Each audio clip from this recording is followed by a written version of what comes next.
la rapidité de l'information par les téléphones mobiles, la rapidité de l'information par les téléphones mobiles et les smartphones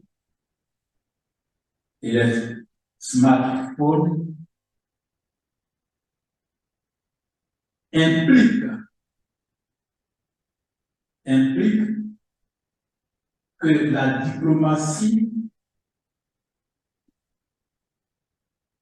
s'en adapte,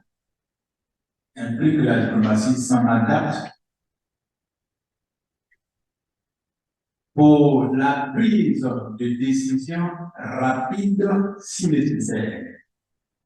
Implique que la diplomatie s'adapte pour la prise de décision rapide si nécessaire.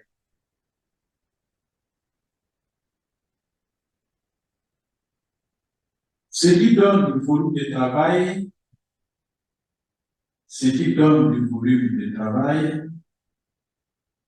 quant à la vérification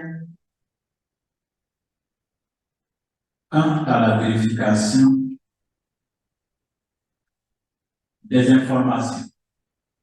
Ce qui donne du volume de travail quant à la vérification des informations.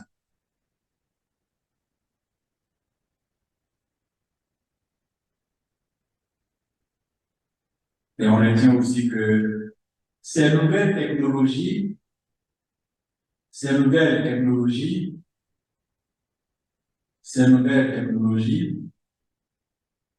vous l'avez dit tout à l'heure, impactent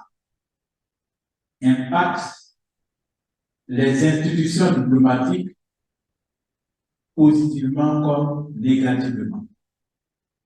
Impactent les institutions diplomatiques positivement comme négativement. Positivement comme négativement.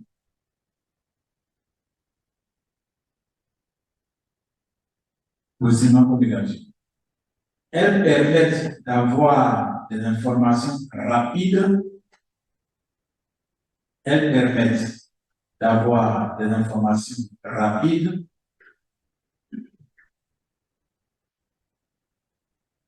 Et en quantité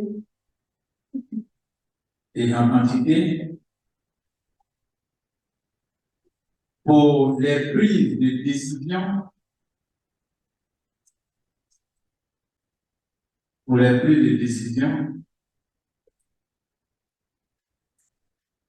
mais constitue en même temps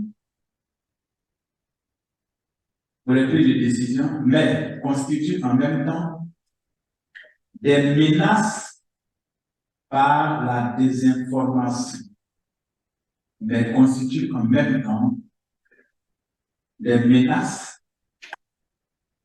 la désinformation.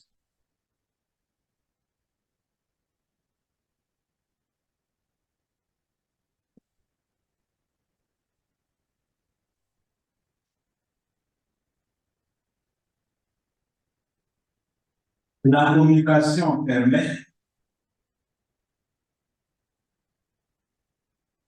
au ministère surtout des Affaires étrangères, puisque nous sommes dans le cadre, la communication permet au ministère des Affaires étrangères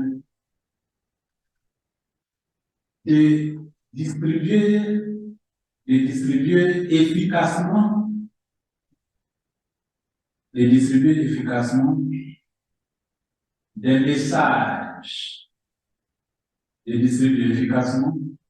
messages de politique étrangère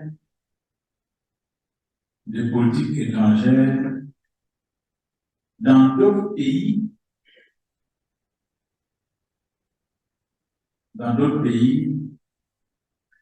et en recueillir.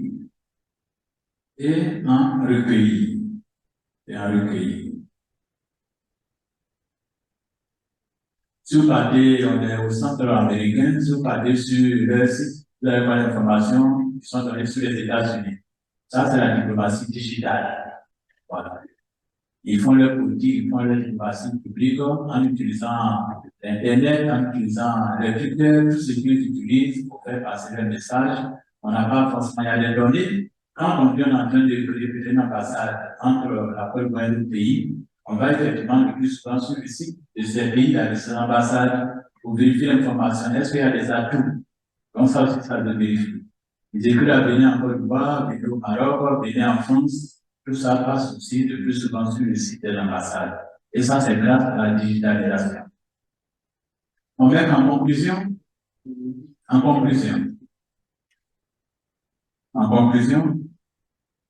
face à l'importance de plus en plus croissante, face à l'importance de plus en plus croissante de la technologie de communication, face à l'importance de plus en plus croissante de la technologie de communication, face à l'importance de plus en plus croissante de la technologie de la communication, le diplomate doit pouvoir s'y adapter et en faire bon usage. Le diplomate doit pouvoir s'y adapter et en faire bon usage. Le diplomate doit pouvoir s'y adapter et en faire bon usage. Certains défis doivent pouvoir s'y adapter et en faire bon usage. Certains défis de la pratique diplomatique doivent pouvoir s'y adapter et en faire bon usage. Et c'est un défi de la pratique diplomatique. C'est un défi de la pratique diplomatique. Bien. Donc, c'est tout ce qui est communication digitale. Ce qu'on retient, c'est que avec les nouvelles technologies, les choses avancent très vite. Donc, le diplomate doit s'arranger à s'y adapter pour ne pas être pris de court, comme cela s'est passé dans certains pays, comme je l'ai dit. Et même à l'intérieur, c'est la même chose. Le politique a dit que les gestionnaires de pouvoir doivent aussi s'y adapter pour contrecarrer au plus vite. C'est pour dire qu'aujourd'hui, un pouvoir qui n'a pas une communication forte, en réalité n'est pas un pouvoir. Or, ce pouvoir est représenté par la diplomatie à l'extérieur. Donc, cette force nationale doit réagir sur la force extérieure et vice ça. C'est la force de la communication extérieure qui va impacter aussi la politique intérieure de l'État. Parce que si vous n'arrivez pas à démontrer l'information à temps, ce n'est pas bon. En même temps, comme je l'ai dit, ça permet la prise des décisions. Quand vous êtes à des réunions nationales, vous n'allez pas forcément avoir le ministre au téléphone ou bien faire un courrier avant de prendre une décision. On peut obtenir une prise de décision simplement en envoyant rapidement WhatsApp. Souvent, tu es en plein souper, on dit qu'il y a tel dossier, qu'est-ce qu'on fait exactement pour rapidement faire WhatsApp pour le DG ou le directeur de cabinet, ou bien pendant que vous êtes en pleine discussion, tu envoies un document par WhatsApp, monsieur le ministre a envoyé un document, monsieur le DG a envoyé un document, il regarde à la seconde, il te répond, et ça permet de prendre une décision. Et là seulement, monsieur peut demander une petite pause. C'est-à-dire que, bon, la Côte d'Ivoire se réserve de donner sa position de manière diplomatique bien avant la fin de la journée. Cette période ce moment va vous permettre de communiquer avec l'extérieur, avec le ministère, pour voir quelle position adopter pour la partie ivoirienne. Parce que, comme je l'ai dit, quand vous êtes en négociation, vous n'êtes pas là pour vous-même. Vous êtes en train de dire des paroles qui vont engager l'État de Côte d'Ivoire. Donc, il y a des choses que vous pouvez refuser sur le champ. Il y en a par contre qu'il faut forcément se référer à la hiérarchie avant de prendre la décision.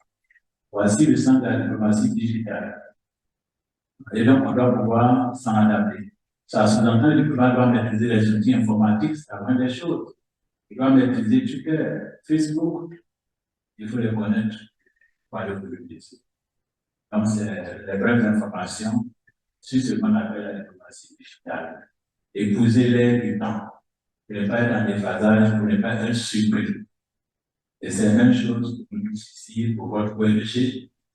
Vous devez savoir rapidement aller sur Internet, est-ce qu'il y a l'information, comment demander ça au plus vite, il faut qu'on le balancer. Voilà. Donc ça, c'était juste pour vous dire que aujourd'hui, la diplomatie est passée à la forme de la technologie. On parle de la digitalisation de la diplomatie, c'est-à-dire que tout le pouvoir, tout ce qu'on appelle diplomatie publique peut passer aussi par Internet. C'est la vente de l'image. Voilà. Quand vous partez sur le site de l'ambassade de France, si vous voulez faire des visas, toutes les informations sont là. Voilà. Ça aussi, c'est de la diplomatie digitalisée. C'est-à-dire que basée sur la communication. Et il faut forcément les avoir en cette période. En clair, la diplomatie claire a évolué et évoluera et donc doit épouser le temps. Vous comprenez donc on est parti de la diplomatie bilatérale, dans la diplomatie économique, on a dit qu'il faut sortir des bureaux, de l'aristocratie, pour descendre sur le terrain pour parvenir à cette réalisation pour le développement des pays. Et une autre donne est arrivée, on se rend compte encore que quand bien sûr dans la diplomatie économique, on commence à avoir évolué, la digitalisation fait surface. Donc là aussi, il faut s'en adapter au plus vite pour ne pas être dépassé par les événements. Et quand comme ça, il faut que les données soient vérifiées sur les sites, parce que c'est un truc au quotidien. Donc les données dans une structure, chaque jour mettre à jour. Ici, en fait, on a le CPC qui fait la diplomatie depuis pour la bonne voie à travers la digitalisation. En donnant l'information, on a réussi la création d'entreprise des atouts de la Côte d'Ivoire. Et ça, ces éléments, au sein des ambassades, elles sont censées disposer de tous. Les diplomates sont censés, en dehors du site de l'ambassade, avoir tous les éléments nécessaires sur son pays. Parce que partout il passe, il va faire la diplomatie publique, la vente de l'image, puis c'est la représentation. C'est ça aussi que la diplomatie.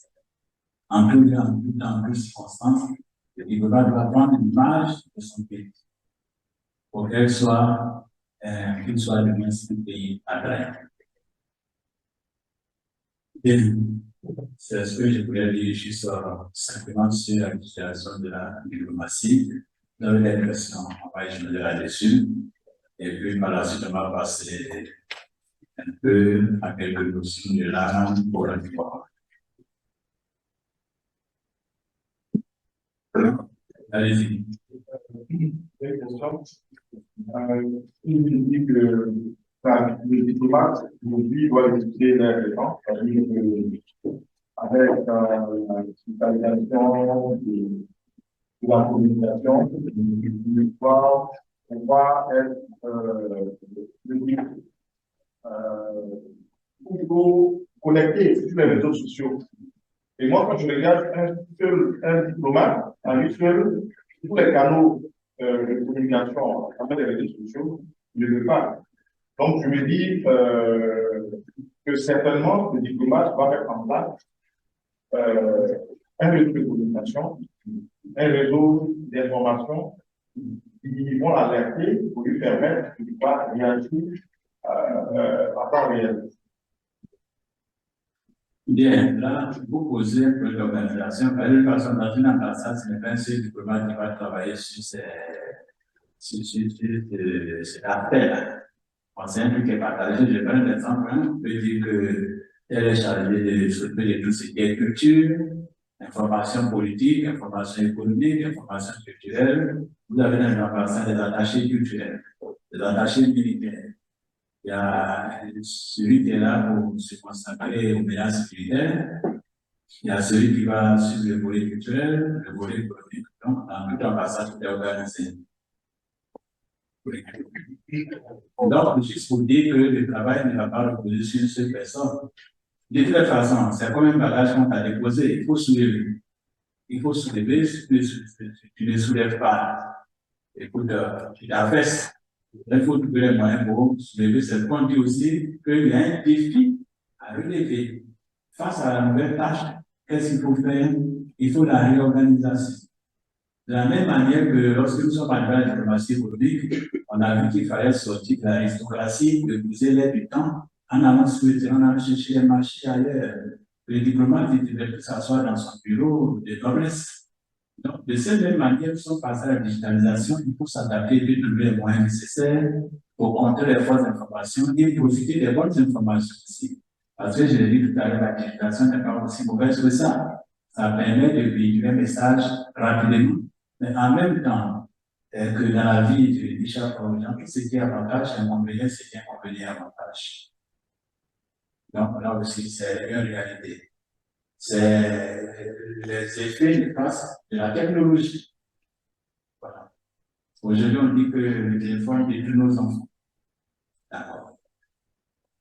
Jusqu'à la seconde, je t'ai appelé bien immédiatement pour dire qu'il y a telle bonne information. Alors, on se rend compte que c'est une bonne chose. Le côté négatif de la digitalisation, qu'est-ce qu'on en fait? La diplomatie doit trouver des solutions et s'organiser en conséquence pour contrer ce qui est négatif qui pourrait nuire, comme je l'ai dit, au bien-être d'un pays. Oui, Madame Président.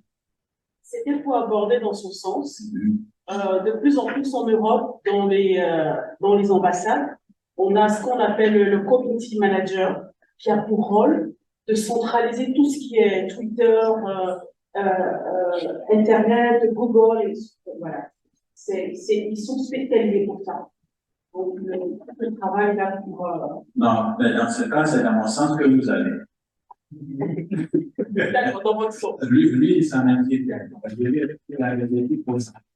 Voilà. Donc, c'est ça, hein. Une fois que la tâche est là, évidemment, il y a solution. Il semble que tout problème a une solution. Quand ça se pose, il faut chercher des solutions.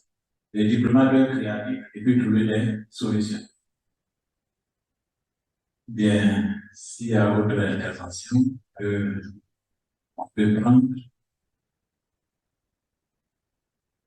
Dans le cas contraire, on va passer un peu à la rencontre. On va échanger un peu. Donc, on va libérer la table les deux tables au milieu de M. Adama et de M. Drake. Vous allez les mettre en parallèle au même niveau que les autres. On est le milieu un peu libéré. M. Drake, vous avez levé, on en a parlé. Oh, il allait. D'accord, on va libérer les deux tables pour les mettre. Une pause là. Bon, allez-y. Ça dépend de. Non, vous pouvez aller. C'est juste pour ça. Voilà. On a le temps de passer les lieux. Vous pouvez prendre un petit café. Mon monsieur Bouli, restez à votre place. C'est la même table. C'est la même. Voilà, c'est ça.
Je propose de prendre un peu d'eau.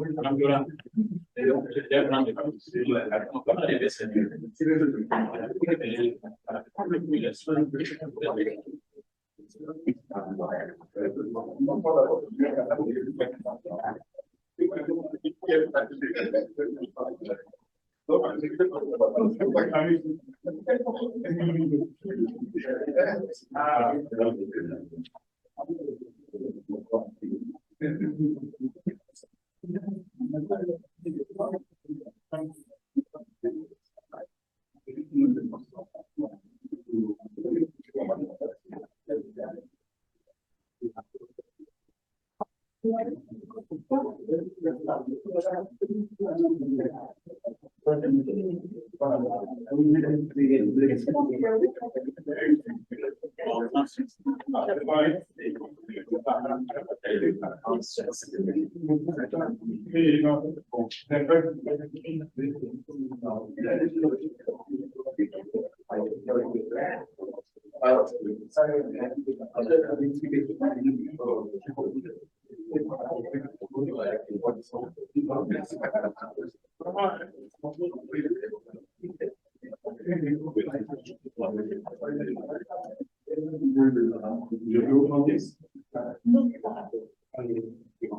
Voilà, comme si on est en fait dans une simulation, comme, voilà, comme vous êtes en train de parler. Voilà. Voilà.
Pardon, on est au cours du film. Est-ce qu'on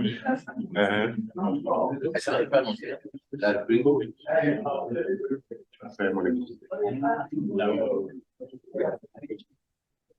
C'est quoi? Elle vous suit depuis la vie.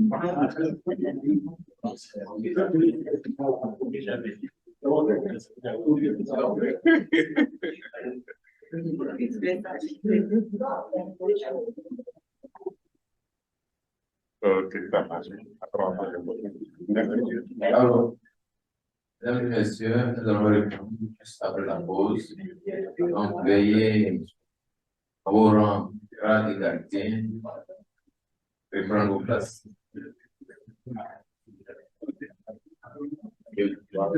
Je vous remercie.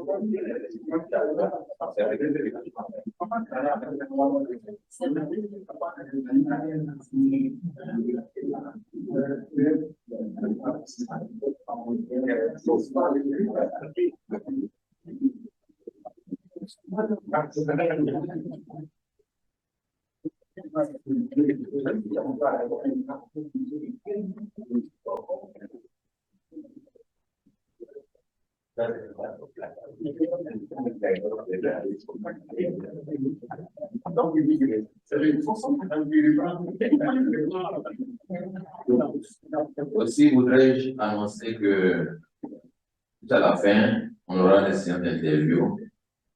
Donc, certaines personnes seront approchées dans ce sens.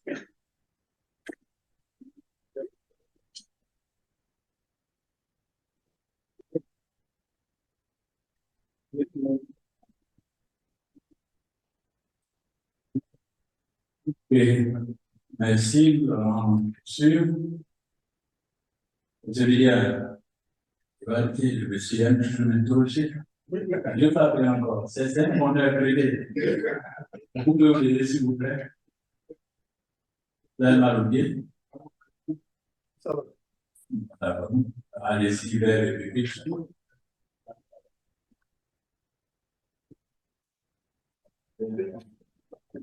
Ce n'est pas le but d'aller, ce n'est pas le but d'aller peut-être, bon, mais c'est lui que on a déplacé pour nous.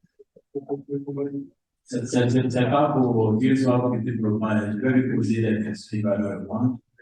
Ce n'est pas des questions qui ne peuvent pas trouver les réponses, je ne peux pas trouver les réponses, c'est possible qu'il va trouver les réponses. Je dis, vous devez partir à une invitation avec votre épouse. Quelles sont vos exigences?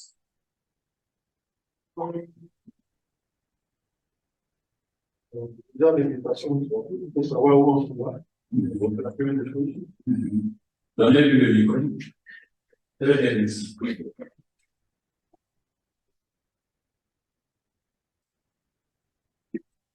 Je le sais santé parce que le podium pour le bien-être.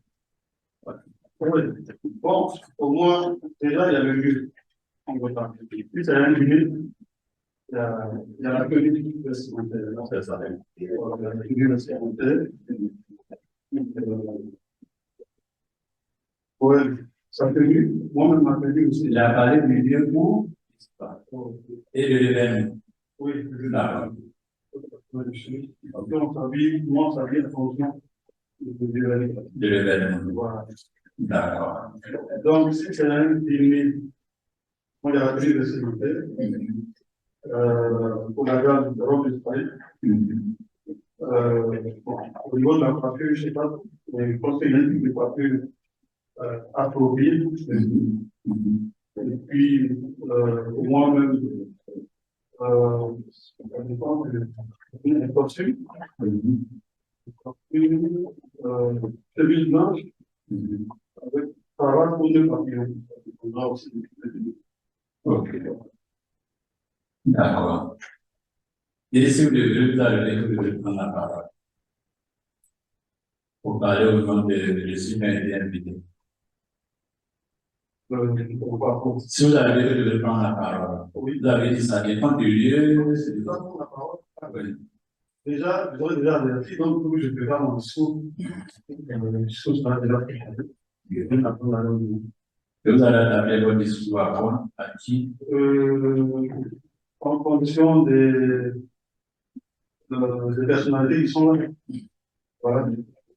Parce qu'il y a, déjà dans le discours, il faut qu'il y a la présidence, voilà les personnes qui sont là. Puis ensuite, en fonction de la thématique, cette soirée va adapter le discours. C'est ça. Voilà. Adapter le discours par rapport à la soirée et puis par rapport à moi. Par rapport à nos explications.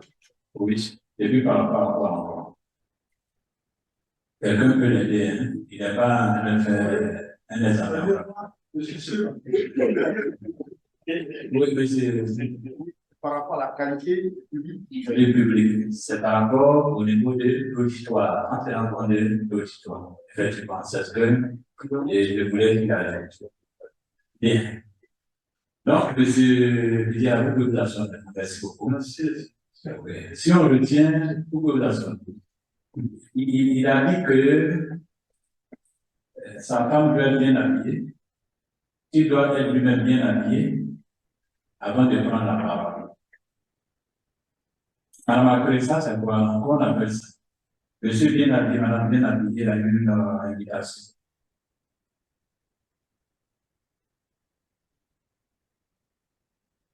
Pourquoi on qualifie ça? Oui, c'est la diplomatie publique, mais avant que ce soit public, qu'est-ce qui se passe là? Monsieur bien habillé, madame bien habillée, c'est quoi? Oui, Jean-Michel, vous dites code vestimentaire, mais il y a un mot que les femmes aiment très bien, ça là, elles ne sont pas encore bonnes. Aurélie? Ça, l'élégance, ça, c'est le mot que les femmes aiment. L'élégance. Voilà, l'élégance. Et nous avions dit au premier jour qu'en diplomatie, la vie fait le moine. En diplomatie, la vie fait le moine. Il n'y a pas autre chose derrière. En diplomatie, la vie fait le moine. Et M. Douléva, votre relation, madame, avec Angèle, c'est quoi? Vous avez dit que c'est? Vous l'avez présenté, vous l'avez dit, c'est votre épouse. Et donc là, vous avez une soirée, elle a porté des vous avez une cravate rouge. Donc vous faites le russe.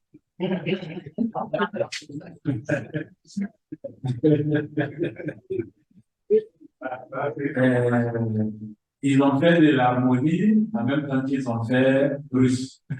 Mais tu as dit qu'ils ont fait de l'harmonie. Ok. Je vous avais envoyé des vidéos, je vois une vidéo du président Obama. Si j'ai envoyé sur votre site WhatsApp, tout le monde a reçu ça. Mais j'ai envoyé sur le site d'information diplomatique. Le discours d'Obama. Il n'a pas partagé. C'est pour moi. Je vais garder mon affaire.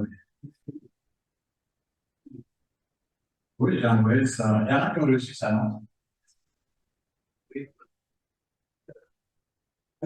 Qui le disait qu'il a reçu? C'était M. Ou bien ça va passer sur le.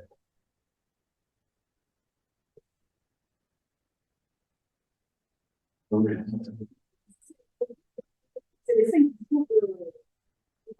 Oui.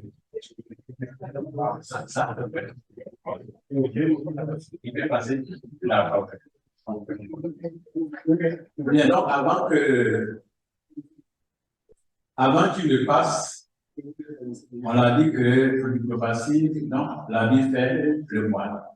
Et partout passer, faire de la diplomatie, parce qu'on a dit que la diplomatie, c'est la vente de l'image.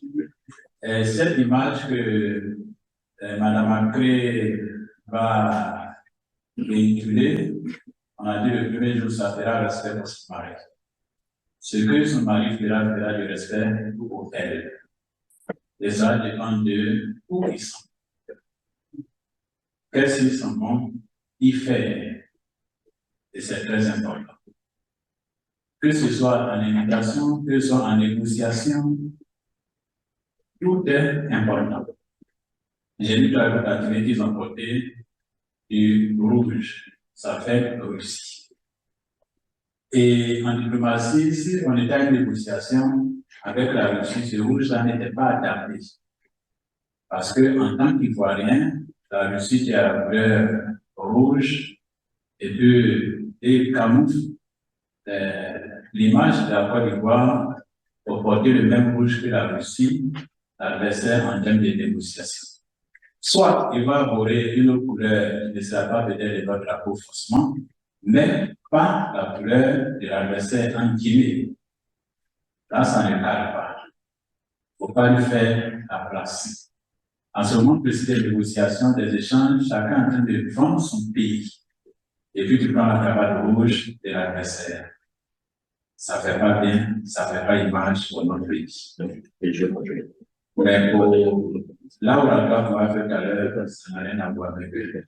Voilà, on ne retient pas ça. Mais ça, je l'ai dit tout en passant à la fois derrière, je l'ai dit. Quand on va aux négociations, c'est quoi ce qu'on a les pistes de notre drapeau, le plus souvent on approche dans ce milieu, mais à défaut, je ne vais pas mettre pour nos pays. Je ne vais pas mettre la négociation au siège de l'Union africaine, bien à Bruxelles, et puis mon pince est bleu, blanc, rouge. Je ne suis pas français. Vous soulignez le pont, le 5e pont. Quand ils ont fait les premières bleu, blanc, rouge, vous avez vu la réaction des réseaux sociaux. Et vous avez vu la force des réseaux sociaux. Immédiatement, pour que ce soit colère, et puis tout est passé immédiatement. Le lendemain, on a mis les couleurs au drapeau ivoirien. Parce que les gens disent, c'est ce cas qu'on dit que c'est le pont français. Pourquoi est-ce que on a mis ce rouge et rien de diplomatie, qu'on n'a pas l'information pour pas s'attarder à dire qu'on a choisi ces couleurs bleu, blanc, rouge, c'était les couleurs de la France. Les Ivoiriens ont dénoncé ça, ils n'en voulaient pas. Vous voyez déjà, que ce soit le bas niveau, la haute classe, la classe moyenne, chacun fait de la diplomatie publique. Cet enfant de 15 ans qui est parti sur les réseaux sociaux qui dit maintenant, mais le président Macron se fout de nous. Pourquoi on met les choses, les couleurs de la France sur notre pont? On a vu tous ces propos et moi je prends le temps de dire pourquoi.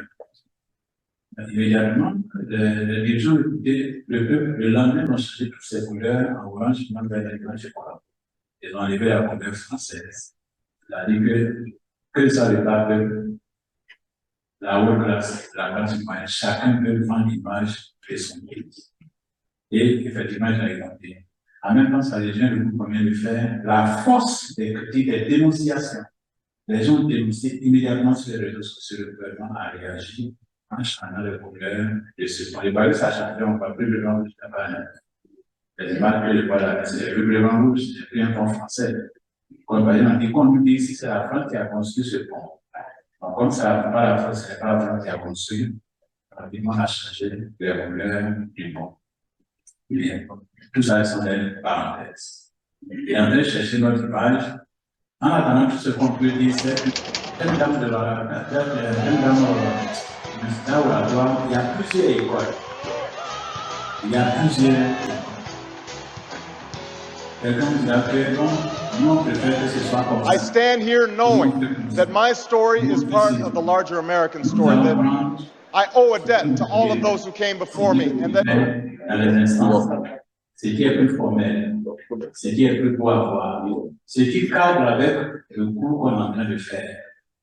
Et c'est bien ce discours du président Obama que j'ai fait sur Western. Quand, à l'école diplomatique, le spécialiste des questions des États-Unis disait que Obama, c'est un grand qui parlait, que c'est le plus grand président que le monde ait jamais connu. Le président Obama, un noir, est le plus grand président orateur que le monde ait jamais connu. Bon, nous, on pensait que comme il était le professeur des questions, comme on appelle américaines, il était en train de monter les États-Unis. Mais là, on était convaincu, c'est que Obama est peau noire. Et c'est un blanc qui dit qu'il est le meilleur président que le monde ait jamais connu. On était stupéfait, on voulait savoir pourquoi c'est le président, on dit en français terre à terre, c'est le plus grand président du monde qui parle bien. Il sait parler, c'est ce que ça veut dire. On peut s'interroger au feu moyen. C'est notre président ne sait pas parler. Il veut aussi parler. Sur quels éléments il s'est basé, sur quel élément il s'est basé pour dire que c'est Obama qui est le plus grand président que le monde ait connu en termes d'art oratoire, en termes de discours. On l'écoutait. Et c'est ce que M. Billa vient de commencer. Il a dit, il faut se préparer. Obama, effectivement, paraissait le plus grand orateur, nous allons voir les images tout à l'heure, les différentes séquences des discours. Et il réunit tous ces éléments. Parce que qu'est-ce qu'il faisait? Et que font les Européens, enfin les Occidentaux? Le discours que je vais présenter demain, peut-être sur la condition féminine, ou bien sur l'avortement, madame, mesdames, sur les viols, ça veut dire des thèmes qui sont très touchants. Mais il faut que je rencontre le spécialiste en la matière. Il faut qu'il me dise quels sont les propos que je ne dois jamais prononcer depuis matin dans mon discours de chef de l'État aux États-Unis. Les États-Unis, un point qui sort, je vais dire c'est un discours qui est très chargé. I stand here knowing that my story is part of the larger American story, that I owe a il ne prononce pas un mot de plus. Vous suivez le discours, vous allez voir que quand la porte s'ouvre, on dit le président des États-Unis. La maison ovale, la porte s'ouvre. Quand il vient, il ne dit pas un mot de plus, il ne dit pas un mot de moins. Parce qu'en temps, il s'est préparé. Il fait un exercice oral devant ses conseillers avant de se retrouver en public. Il fait de la répétition. En gestuel, dans la parole même, tout est contrôlé. Mais par exemple, quand il finit net, il retourne. C'est rare qu'ils accordent des interviews, qu'ils répondent à certaines questions. Le président des États-Unis, la maison Bassou, il finit net, il retourne immédiatement. Parce que là-bas, les mots sont suivis de près. Un petit mot est dangereux. Les gens sont plus mesurés. Les femmes qui ont subi des violences, je crois que le président qui va venir va savoir prononcer les mots. Monsieur Bial a dit, ça dépend des circonstances et des moments. Dans une tristesse, il ne va pas venir tenir un discours politique comme s'il était en train de préparer d'arranger la foule comme en 2004, avant d'être sénateur de la vidéo. Ça, c'est différent. S'il était à un deuil, ça va varier selon l'événement. Il est à des mariages, le discours va varier selon le temps et la circonstance dans lequel le discours d'intervention se prononce, se prépare. C'est pourquoi il a parlé de se préparer. Il faut se préparer. Donc, ça prend l'aspect physique, c'est-à-dire la besoin même d'abord. Ça prend en compte l'aspect moral. Est-ce que le conseiller s'est préparé en conséquence? Ça prend en compte le contenu de ce qu'il va dire, la manière de le dire, la forme de le dire. Est-ce qu'il faut une voix basse? Est-ce qu'il faut une voix élevée? Est-ce qu'il faut crier fort? Quel mille présenter à ce moment précis? Voici donc les éléments qui vont entrer dans le cas de l'art oratoire. C'est-à-dire que c'est mesuré, c'est méticulé avant de le faire. Si le truc est prêt, c'est prêt? Pas encore. Une seconde. D'accord, allez-y. Donc, on doit avoir tous ces éléments-là d'un collège. Et puis, celui qui va venir présenter, vous allez parler d'élégance. Celui qui est au public, il faut qu'il capte l'attention du public. Il faut qu'il capte l'attention.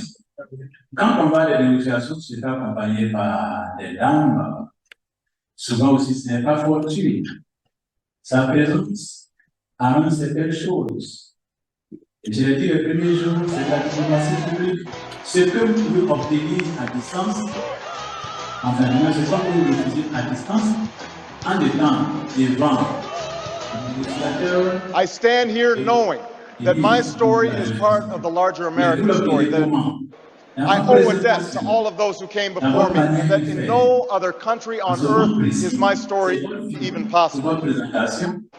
Now, even if donc là, nous sommes dans une élégance qui paye. Et cette élégance se paye aussi au niveau de l'intervention devant le public. Est-ce qu'il faut baisser la tête quand on parle? Est-ce qu'il faut lever la tête? Est-ce qu'il faut regarder à gauche? Est-ce qu'il faut regarder à droite? Voici des éléments aussi de l'art oratoire. Non, je ne vous pose pas des questions. Ce sont des questions qu'on pose, on va répondre tout à l'heure. Je n'ai pas encore fait non, il faut qu'on lève la tête, on baisse la tête. S'il y a un public qui a des tâches, par exemple, et ça se demande de on fait comment? On va baisser la tête. Là aussi, ce sont des cas d'école. as we speak, there are those who are preparing to divide us. The spin masters, the negative ad peddlers, who embrace the politics of anything. Au public, en avant, je fais comment? Est-ce que je retourne regarder le public avant d'aller? Est-ce que je vais tout droit? Il faut faire aussi la route sur la petite voie qui accompagne au public. Tout ça aussi, ce sont des éléments qu'on va voir tout à l'heure. Donc, M. Viviane, vous allez répondre cette fois-ci. Vous allez tous. Oui, tu vas pas prendre ma tête.